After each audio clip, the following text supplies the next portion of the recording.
Hello. Hello, everyone. Thank you for joining in today to listen to Managing Everyday Anger. I am Heather Garreau-Miller. I'm one of the health promotion specialists in Edmonton. And joining me today is Nicole Emerson. I'm one of the other health promotion specialists, and so you will hear from me midway through this session. So for now, I will hide my video and I'll pop back up in a little bit. So today we're going through session 1. There will be several sessions that you'll be able to join us for as you would like. So we will get started. Let's start with a disclaimer. The presentation you are about to view is the intellectual property of the Department of National Defense, Strengthening the Forces Health Promotion. Any reproduction or retransmission of the slides contained in this presentation is strictly forbidden. So for this first session, our objectives will be to really just to start to look at what does anger, aggression, and assertiveness actually mean. We're going to talk about the constructive and destructive aspects of anger. And we're going to talk a little bit about what the impact is of anger on your health, both mental and physical. And the last thing that we will be going through is also experiencing a guided visualization. So let's get started. So the first thing we want to just ask you is thinking about for yourself, how do you define anger? What is anger? And we simply define it as a strong emotion oriented towards some real or perceived grievance. It could also be an emotional state that varies with intensity, with frequency, and with duration. So when we're thinking about this, we want to ask ourselves, what is the difference between these things? What is the difference between aggressive behavior, passive behavior, and assertive behavior? Because often those can actually be a bit confusing. So we're going to talk about those three things. So on the left-hand side of the screen, you see aggressive. An aggressive person we define as being in a win-lose situation. So that means that that person is often set out to win at all costs, no matter what. There is an actual intent to do harm. And that might sound a bit confusing, but we're talking about harm as being, it could be physical, it could be psychological, it could be emotional harm. And that aggression is present whether that harm actually results or not. So aggression is defined as a behavior with intent to do harm to a living being, whether harm results or not, or behavior with willful blindness as to whether harm would actually result. So let's look at the opposite side of the screen and look at the passive person. So you see the definition actually flip-flops. We're going to look at this individual as somebody that is in a lose-win situation. They are individuals that often allow others to take control of what is going on in their lives and violate their rights. They're often bullied, and they tend to have a bit of a doormat response, or they say yes to everything, even when it's not really what they want to be doing. In the center of the screen, you see the assertive behavior. And assertive behavior is stating what your experience is and what you want in a way that is respectful of others. So as a result, we call this the win-win. However, that's not necessarily true. It's not always going to be a win-win. You're not always going to get your way. But the difference with the aggressive versus the assertive is that the person that is being assertive is being respectful and listening to your point of view and trying their best to come up with a solution that feels comfortable for both parties. So there is often the case when we look at assertive behavior that you still will have to give and have to let somebody else have, let's say, the upper hand in this situation. So for instance, a great example of this would be within a military setting. If you have an assertive supervisor, they may listen to your needs and your wants and try their best to meet them. However, the operational tempo or whatever is going on within the unit may require them to say, I still need you to do this task, or I still need you to do this deployment, irregardless of what is actually going on for you. So just bearing that in mind. So the next thing we need to ask ourselves is, why do we get angry in the first place? Well, there are lots of reasons why people can get angry. Number one would be it's a response to a perceived threat. And it's important to understand that it's perceived because when we look at that threat, each and every individual is going to see that threat differently. Some may see it as a threat, some may not see it as a threat at all, some may see it as very mild. It's really very individual how we view that. What makes one person angry may not make another person angry. Specific people, places, memories, events will have different impact on different individuals, and they can all be potentially activating situations depending on how you view them. The second thing that we might think of when we think of why do we get angry is unmet expectations and perceived injustice.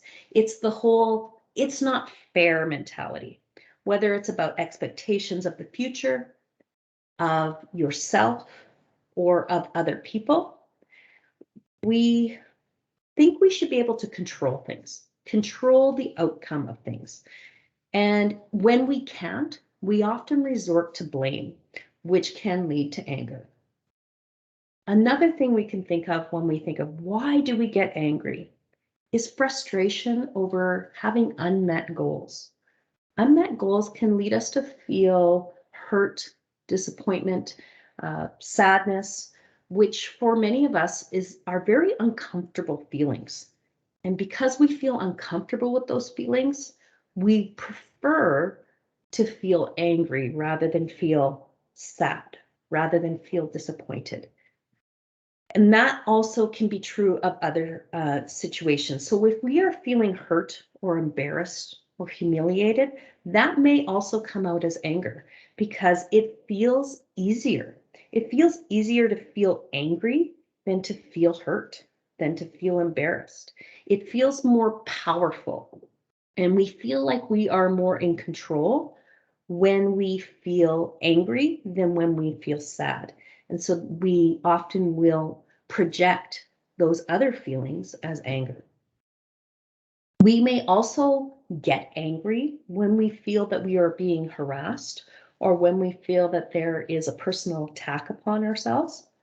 It's easier to stand up for ourselves when we feel a certain amount of rage. The downside of that rage is that we often don't communicate well when we are in a state of rage. It feels safer somehow when we're feeling attacked to get angry and to explode, but often the words that come out of our mouth are not effective and nobody is listening because we are feeling hostile or we have created a volatile situation. And all of these reasons that I have just named off can become further amplified to an extreme when we have other stressors going on in our lives. And what may normally be something that we would get a small reaction from us, because we are under a significant stress load, can become a very volatile situation. So then we need to ask ourselves, anger becomes a problem when? Well, there's a number of answers to that. Anger becomes a problem when it becomes our main response to certain situations or to certain people. Anger becomes a problem when it occurs too often or we express that anger in an inappropriate way. Anger becomes a problem when it is too intense. So responding with rage when we're in a very simple situation, such as standing in a lineup to buy something and we have no patience. So we just feel rage all the time. Anger becomes a problem when it lasts too long and you just can't let go. And you live the situation over and over again and you ruminate on things. And that can impact a lot of things in our lives. It can impact our relationships. It can impact our employment. It could impact our friendships. And it may impact more people on more of the periphery of our lives, those extended family members, individuals that we work with. So it's something that we have to consider. Anger also becomes a problem when it constantly leads to aggression or violence. And there's obvious reasons for that. It can lead to further consequences for us, such as ending up at the detention center because of our behavior. So just bearing those things in mind. So having said all that, is anger good or is it bad? It sounds like it's bad by the things I just said, but when could it be good? Truthfully, anger is neither good or bad. It just is. It's an emotion, and it can be helpful in letting us know that something doesn't feel right and that something needs to be addressed. So let's look at both constructive and destructive anger and how they might look different. Aristotle said that anyone can become angry. This is easy, but to be angry with the right person, to the right degree, at the right time, for the right purpose, and in the right way, that is not easy. When we think about destructive functions of anger, anger generally leads people to realize that something needs changing in themselves. But anger, improperly channeled or managed, can actually activate behavior and rumination, or even passivity for those of us that tend to avoid anger. And that can actually be internally damaging for us. And this is especially true when you're in a situation where you feel like you can't express your anger, like within our military setting, to a superior. We may find ourselves taking that anger and redirecting it elsewhere because we have to be passive in that situation. And so when we redirect, we often do it with the people that we feel like we can be the most vulnerable with. And unfortunately, that means our loved ones, that we are redirecting that anger towards the people we truly care about in our lives. So in saying that, anger has the potential to damage really important relationships. It can also trigger other distressing emotions such as fear and sadness and disappointment. And that destructive anger can lead to a loss of respect from others, maybe within your work setting or with your friends, or it may even lead to a loss of respect for yourself. Anger that only has a destructive outlet will eventually lead to a negative impact on both physical and mental health. But there is a positive side to anger. We want to look at that as well. Thinking about that constructive function of anger. How can anger be a good thing? Appropriate anger is a normal and a healthy emotion that helps us instinctively detect and respond to threatening situations. When it's properly channeled, it can be a powerful and motivating force. We all know how hard we can work to correct an obvious injustice. An appropriate amount of anger, as Aristotle said, expressed correctly, actually helps us to take the right action, potentially solve a problem that has been presented to us, or deal with the situation in a positive manner. So if we think about some of the examples that might come up for that, some of the ones that you see up on the slide, we think about perseverance in the face of injustice. And a great example of that is what is happening right now with the whole Black Lives Matter movement. And I'm talking about the peaceful protests, not some of the violence that has happened, but those individuals that are protesting peacefully are trying to change something. They're trying to create change and create a voice in a peaceful manner that will hopefully create future changes for us. It can also be constructive in activating psychological resources in the face of fear. And for our soldiers that are listening in, this is really what you guys have trained for, you gals have trained for. It's a way to react to a situation that will do the least amount of damage while still performing your duties. Constructive anger can also protect your self-esteem. Learning how to have personal boundaries is really important in maintaining our health. And speaking out when we feel that our boundaries have been invaded and letting other individuals know that this is my line and that I don't want it to be crossed. And that can be done in a very positive and healthy way and may need to be done frequently, but it really can help to protect you, your self-esteem, and your stress levels from getting high, and it can help us to feel healthy on a regular basis. The other one that we could think of when we think of constructive functions of anger is that it actually gives us energy. When we feel angry, we feel energized to act on something. And a great example of somebody that might feel angry and energized is Mothers Against Drunk Driving, the MAD organization. Those women or parents feel very angry about what has happened to them. However, they're taking and they're channeling that anger in a constructive way to try to create positive change. So all that leads us to talking about what are the impacts of anger on both our physical and our mental health. One of the things that you may not realize is that anger impacts not just psychological health, but it actually impacts our physical health. And you can see those terms raised right here on the slide. Anger that is not dealt with can increase your risk of death from cardiovascular disease.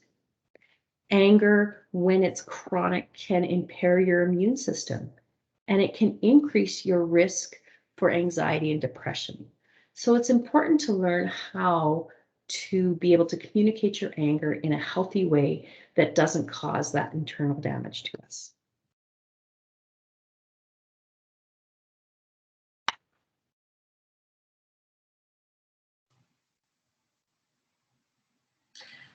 Okay, so for the next piece here, what we are going to do is I'm going to walk you through a guided visualization.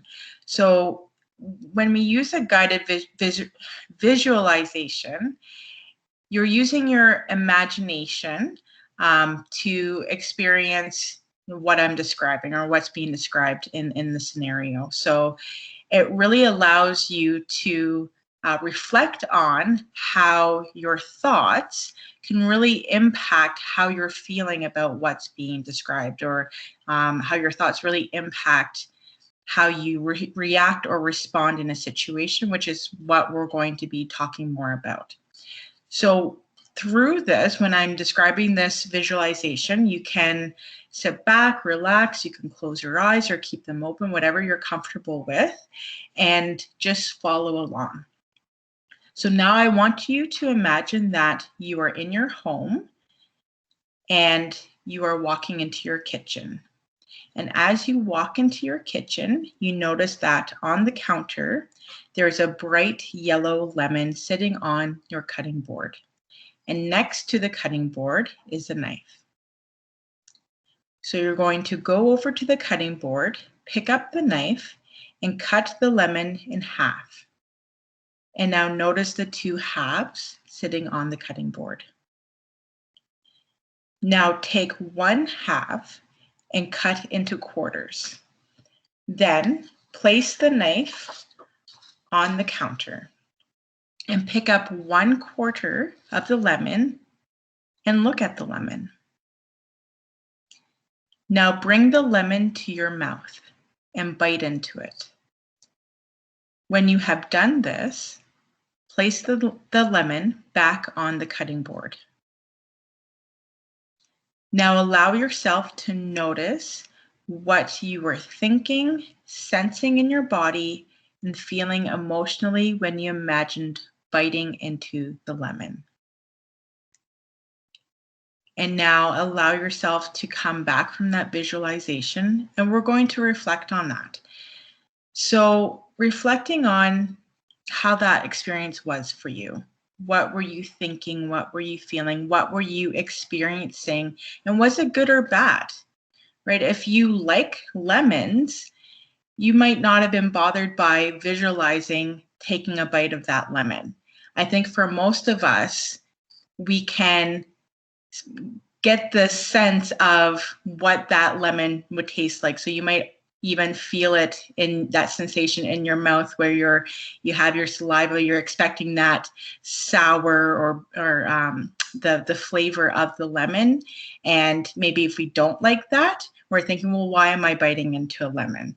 But the point of this is each individual that is listening to this visualization is going to have a different or unique experience to it based on their past experiences, based on their likes or dislikes, even though we're all, again, listening to the same visualization, it's going to be very different for each one of us. And we're going to, this is kind of the foundation of what we're going to be leading into as we talk about anger and how situations affect us differently.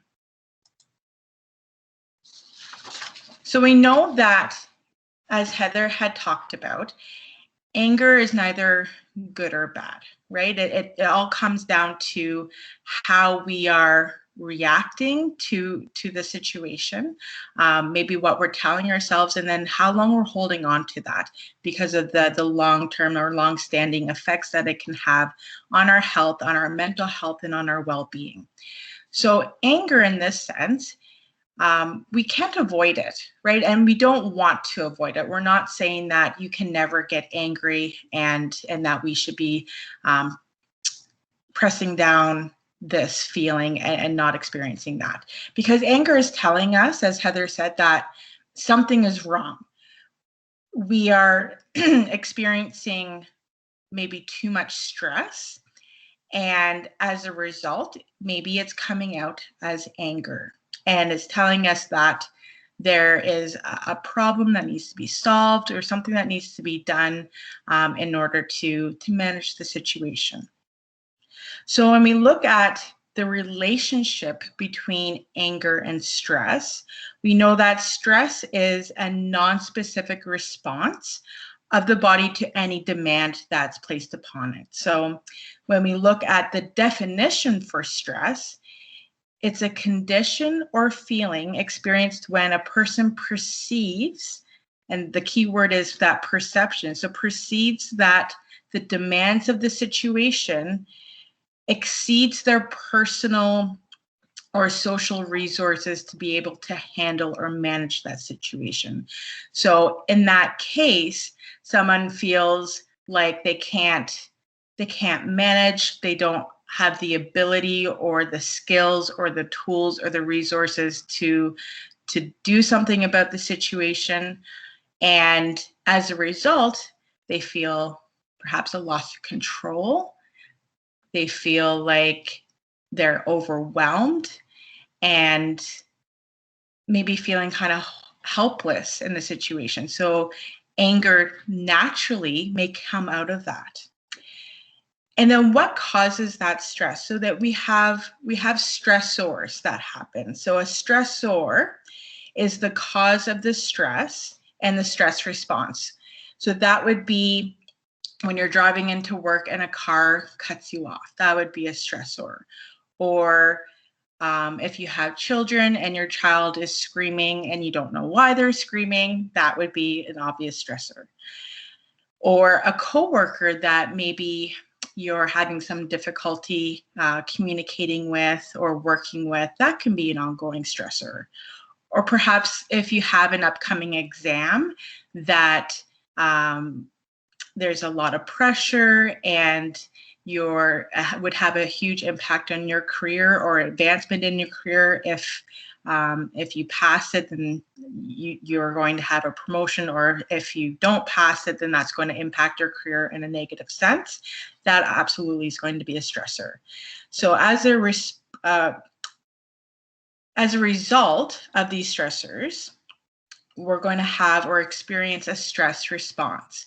So with that stress response, we can think about, how do we know when we're stressed? How does it feel physically? So we might notice that we are clenching our fists, or we might notice that maybe our body temperature is going up, maybe we are sweating or turning red, and that's going to be a visual indication to the other person if it's in an interaction.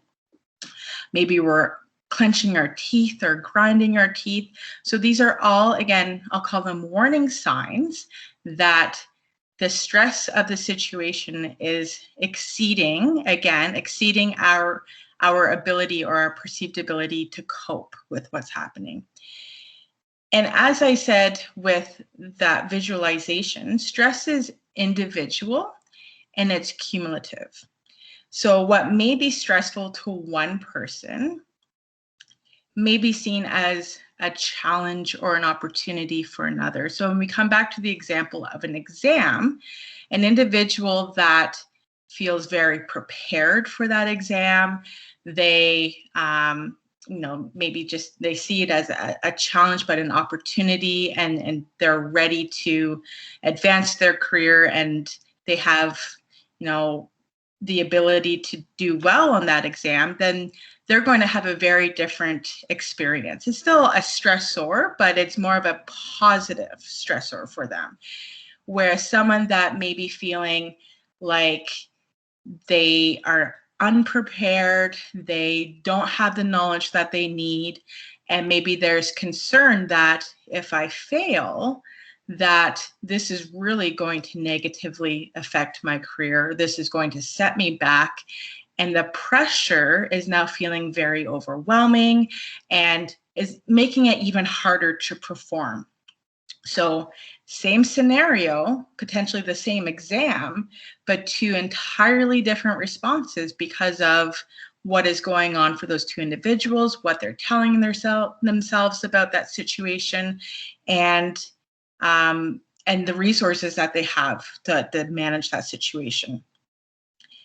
And then in terms of it being cumulative, right, we don't just have exams in our life, we have life, right? So we have all of those other things that are happening.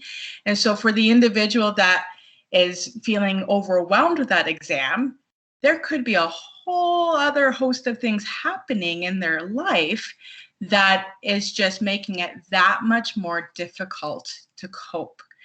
So just again, some things to keep in mind as we look at the impact stress has on our emotional health. So the connection between stress and anger is quite apparent. When we look at those examples, specific examples like the ones that we have in the workplace, the ones that we have as parents or as caregivers, and those responsibilities that come out of that. The situations and relationships, so personal relationships, friendships, a spouse, a boyfriend, girlfriend, whatever that may be. So we have those stresses that come out of that, stresses that come out of deployments, thinking about the future. All of those things we're carrying around with us every day. We don't carry one stress around with us each day. We have all of those things happening. So the question is, why is it that the response that comes out maybe most often or more easily or naturally for people is that anger response when we're dealing with a relationship, when we're dealing with thinking about the future?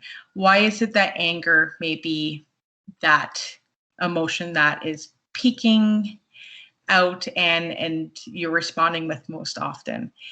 And when we think about when we're growing up and we learn sad, like when we're sad, when we're mad, and when we're glad. So it's very easy to show those emotions. We know, like when we're happy, it's easy to show that we're happy and that's acceptable.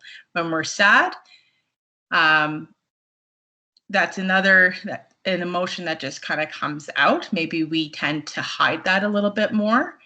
But when it comes to anger, with anger, it might be showing a sense of power or control over the situation. If I show them that I'm angry, then they're going to take me seriously, or I'm going to get what I want, or it shows them that I mean business. And in a way, it can also be this protection or this protective mechanism that comes into play without even thinking about it, because what usually happens is that anger is a secondary emotion. And what's actually happening is that there's other emotions that are the primary emotions, but it's easy for us to show anger in response. So we may actually be feeling concern about the future, or anxiety or frustration in a relationship. Maybe we're experiencing fear or guilt over something that we've done, embarrassment, loneliness. And it's hard to express those emotions. And it takes vulnerability to express those emotions. So it's, again, easy for us and less vulnerable for us to express them as anger. But when we're angry, or when we're expressing it as anger, we need to maybe recognize that there's more going on. So again, it's an emotional signal. And in that situation, we're experiencing more than what we can cope with. And it's a way for us to then take if we can, which we're going to hopefully get to that point, take a step back and look at, what do I need here? What do I need to do in order to have a better outcome, or an outcome where I'm not going to feel guilt, or there's not going to be harm to myself or someone else, or damage to a relationship as a result of my behavior. So the next part is looking at or breaking down that stress response. And you'll see on the left-hand side where we have that event that happens, so that stressor that happens. And it can be this external event that happens, or it could be internally something that's happening, maybe a personality trait, maybe we're perfectionist, and that's a stressor that we have. So then it moves on to that mental filter. So whatever it is that we are experiencing, we're making sense of it. We're telling ourselves a story about it. There's dialogue happening. And it's based on our past experiences for what's happened in the past. So how is that impacting me today when I'm experiencing it today? And you form a judgment. So with this dialogue, we also have the fight, flight, and freeze response that's activated, that stress response, which most people are familiar with it, have heard about it before, and it prepares us to deal with the situation. So there's two things that can happen. Either we're going to stay in that heightened state with that fight, flight, freeze response and have those hormones circulating through our body, that adrenaline, that energy, and we're going to stay in that heightened state and not be able to come back down right away. Or we're going to be able to maybe flip the switch, change our dialogue, tune into what we're telling ourselves about the situation, and come back down to a normal threshold where we're able to think more clearly and to manage the situation in a different way. The thing to think about with that heightened state, and Heather had mentioned it, is the impact that has on our health. And when we're in that heightened state for a prolonged period of time, and a really good visual description of this would be the mental health continuum model. And when someone is in that heightened state and they move through that model, that has negative impacts on them physically, on their mental health, on their emotional health. And over time, there's going to be different interventions needed in order to bring them back to that healthy. So we know that when we have prolonged cortisol in our body, so the cortisol is that chronic stress hormone, it makes us more susceptible to illness. It also speeds up the aging process.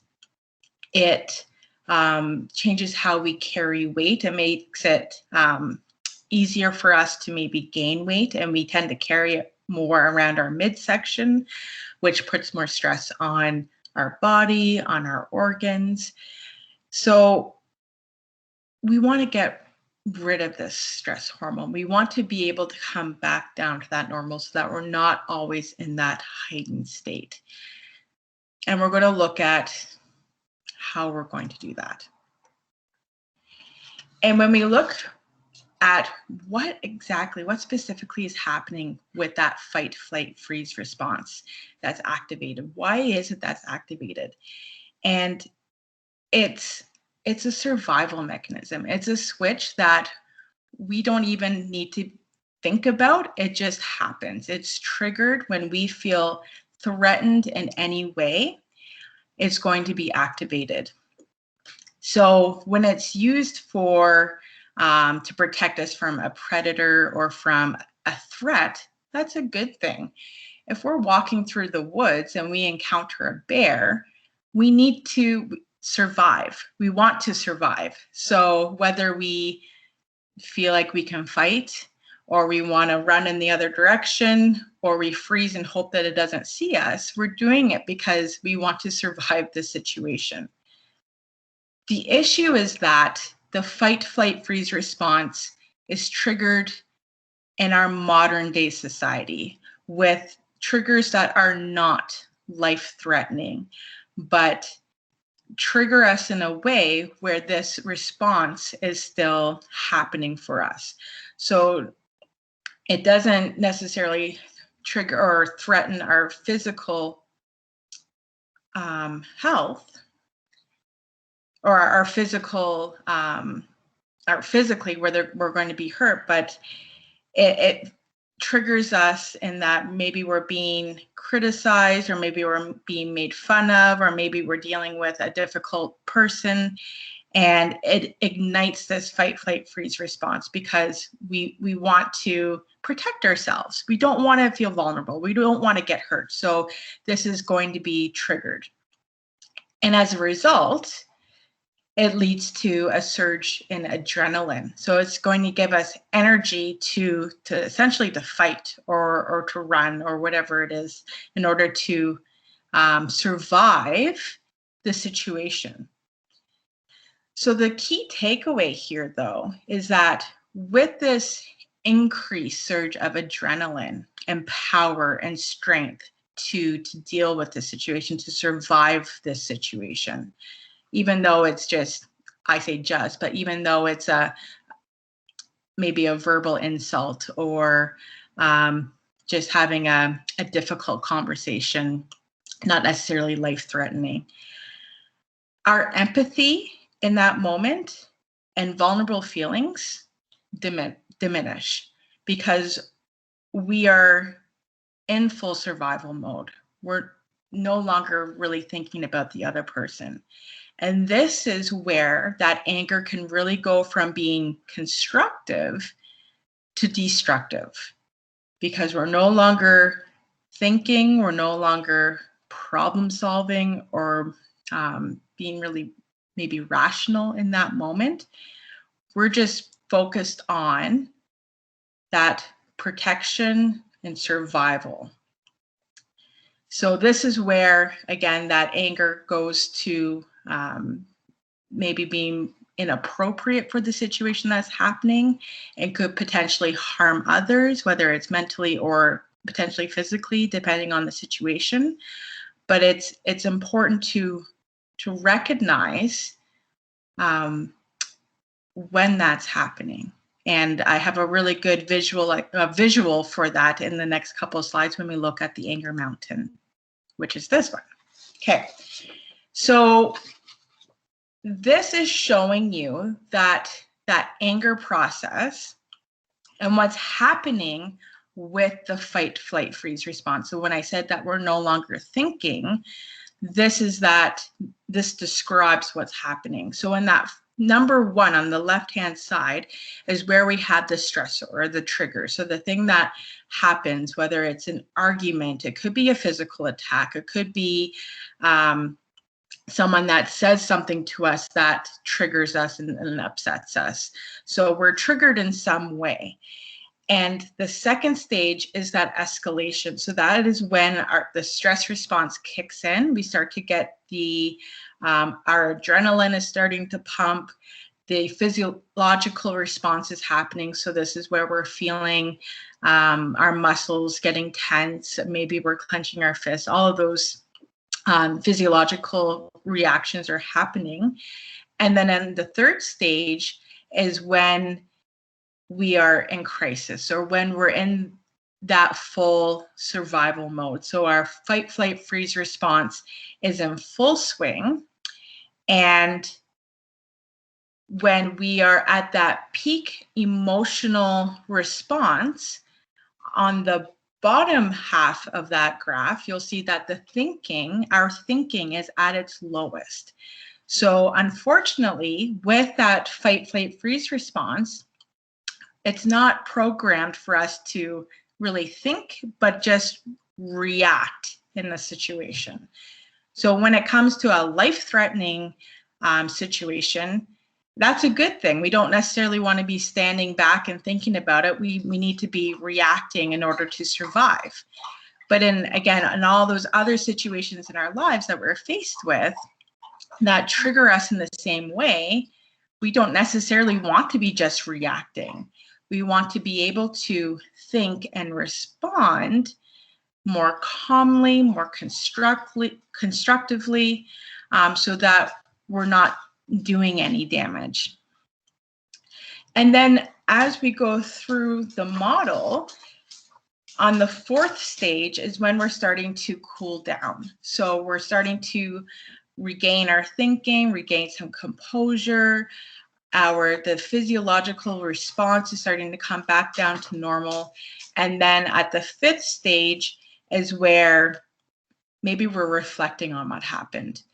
So we may feel exhausted depending on what had just happened. It took a lot of energy to go through that anger response. That used a lot of adrenaline, and now we feel tired. We might feel regret or guilt, depending on what had happened. We might still feel angry if there wasn't any kind of a resolution, or we still feel attacked in some way. So what we want to do with this model is ideally not get to the point where we're at number 5 and we're feeling this way, and we're feeling like, oh, I wish I had handled it differently, or I wish I could have handled this better. So what we want to do is get back to that second stage, where that's a really great opportunity when the physiological response starts to kick in. It's signaling to us that there's a problem, to maybe take a time out, or to take a step back in some way if we can, to gain composure, to gain some perspective, so that we don't just go through, black out in anger, and then regret what had maybe happened. So this is where the thinking skills model, or the cognitive skills model, is going to help us. And with this video, there is a handout with this thinking skills model that can be used as a reflection of situations in your day that trigger the anger response, and allows you to break it down and really look at what is happening. Why is it that I'm behaving in this way. And the part that's the most significant or most important to focus on here is our thoughts, and how our thoughts are so powerful and really are the driving force for the rest of this model and what's happening. If we're telling ourselves that this is terrible, or this is horrible, this is unfair, I can't believe they did that, then it makes sense that we're going to have that heightened response, those heightened physical sensations. Our emotion is going to be primarily anger, and our behavior as a result is going to be a behavior that reflects that response. So it could be that aggression that Heather had talked about. So what you want to do is, when you're reflecting and you go through a scenario and write down how you felt or what was happening, really tune into those thoughts and what you were telling yourself. And this is a part that we're going to come back into in other sessions and look at breaking down those thoughts and recognizing trigger thoughts and coping thoughts, but we will more on that in a little bit. And lastly, looking at mental fitness and resilience and how that kind of comes into play here. So when we think about, well, mental fitness and resilience, they really go hand in hand. Mental fitness is kind of that umbrella term. Resiliency falls under that. So it's a state of well-being. It's where someone feels psychologically and emotionally resilient. And our resiliency is our ability to bounce back, as many people are familiar with that term. So our ability to grow, to develop, to come out of maybe a traumatic situation or event, and move forward and progress and learn and come out of that, and what that's like. So having good mental fitness also doesn't mean that we're bulletproof. It doesn't mean that we're unaffected by our perceptions, our feelings, and all of that. It doesn't mean that we stuff our emotions. It doesn't mean that we stuff our anger. So the feelings and the events are not the issue, it's what we do with them, right? It's what we do with those feelings and those thoughts that ultimately drive our behavior, and that ultimately matters in that. So being mentally fit means that we feel a variety of emotions. So again, we're not stuffing them. We can still experience these emotions, but we're able to regulate them. Again, we're not stopping them, but we're regulating them and our emotional response, so that we're able to respond versus reacting in these situations. So we're slowing things down, because again, this is all happening very quickly when we're in a stressful situation. So we're allowing ourselves to slow down and be able to think versus responding without thinking. So really the take-home message is that having good mental fitness makes it easier and more likely that you're going to be able to respond versus react, and making it easier or more likely that you're going to have constructive problem-solving skills when you're angry versus reacting destructively and not being able to problem solve and not being able to think when you're experiencing these situations. So some key concepts with this is that we can learn to become less reactive, as the slide says. We're not going to, again, expect to never feel angry, as it says, but we can do things so that we're better able to deal with the situation, deal with the anger that we're experiencing, and manage it in a way that is going to have a better outcome. When we say that no one makes us angry or makes you angry, sometimes that's a difficult concept to really come to terms with, because a lot of the times that's exactly what we say. We say, I'm angry because you made me angry. But the reality is that we are choosing, whether it's a conscious or subconscious choice, we are still responding or choosing to respond in anger.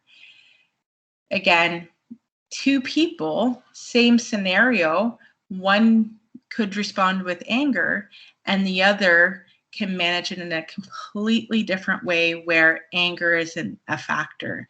So it is a choice in a sense, and it's we make ourselves angry. We get ourselves angry. Not to say that what the other person is doing is correct or that it's not frustrating in some way, but we are also, our thoughts are also fueling our fire as well. So lastly, we can focus on what you think and say and do, but really coming back to those thoughts. So coming back to those thoughts and really seeing how they drive that response. So as I mentioned, there is the downloadable handout with the thinking skills model. There's also a couple of supporting videos for this module that are also linked below. So YouTube videos that you can watch after you watch this, just to give you some more context, some more background information. And our contact information is here. So if you have any questions about the content in this video, or you would like more information, or if you would like to participate in our full Managing Angry Moments course, which runs over 6 weeks, feel free to contact us here. And thank you for watching this video. And you can, the next session will be below this one, so you can watch that one when you are free to do so. So thank you very much.